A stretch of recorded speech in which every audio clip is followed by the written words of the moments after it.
Welcome to the Cop Shop Podcast, our weekly compilation of police report oddities and curiosities. With host, Telegraph reporter Joe Kovac Jr. She told him to get out and stay out. But after a 22-year-old Macon woman gave her live-in boyfriend the boot earlier this month, he didn't do as requested. After their falling out on January 6th, the police got involved. The young woman put her boyfriend's belongings on the back porch of her apartment in the 3000 block of Bloomfield Drive. She then noticed that her cell phone was missing. A Bibb County Sheriff's report said she tracked down her boyfriend and retrieved the phone. Later that day, she returned to her apartment and saw her boyfriend, quote, coming from the rear of her apartment with her television and DVD player. The sheriff's report said she tried to stop him, but he took off. The report said the back door of her apartment had been kicked in and that there was a small fire in the grass nearby. The young woman said her clothes and her children's clothes had been burned.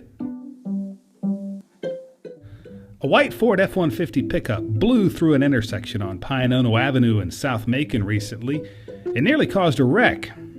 A Bibb County Sheriff's deputy reportedly saw the truck driving reckless and took off after it. The suspect vehicle refused to stop, the deputy's write-up said of the December 18th incident, which began at the intersection of Rocky Creek Road. With the chase on, topping speeds of 70 miles an hour, it appeared the passenger was trying to get the driver to stop. He even held his hands up during the chase. The truck finally stopped about 2 miles away on Fairfax Drive over in Bloomfield. The driver took off running and got away, but his passenger stayed put.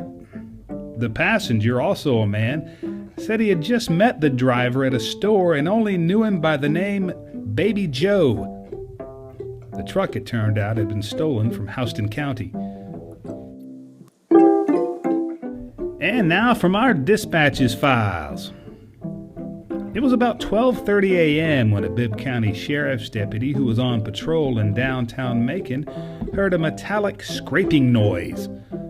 The sound was coming from a 2001 Chevy Suburban that had plowed into a brick wall outside a building in the 600 block of Poplar Street.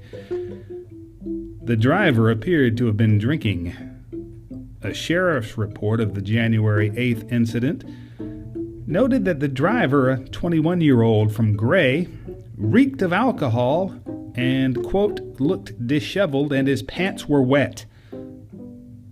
When the deputy asked him about crashing into the wall, the driver said he accidentally turned onto the sidewalk and that he had not struck anything. The driver was jailed for DUI after apparently failing a series of sobriety tests and telling the deputy, quote, I don't want to answer any more questions without a lawyer. At the scene of a reported assault at the Oak Grove Mobile Home Park on Houston Road in South Bibb County the evening of December 3rd, a woman told sheriff's deputies that a woman who had been drinking had hit her teenage daughter in the eye. The woman who'd been drinking said she didn't lay a hand on anyone, a sheriff's report noted. But then after discussing the matter with officers, the woman who'd been drinking, quote, recanted her story and somewhat apologized.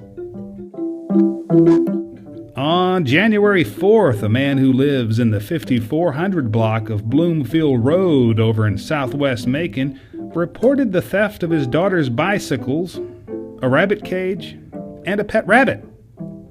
The sheriff's deputy noted in an incident report that after riding through the area, quote, I did not see a rabbit or the girls' bikes.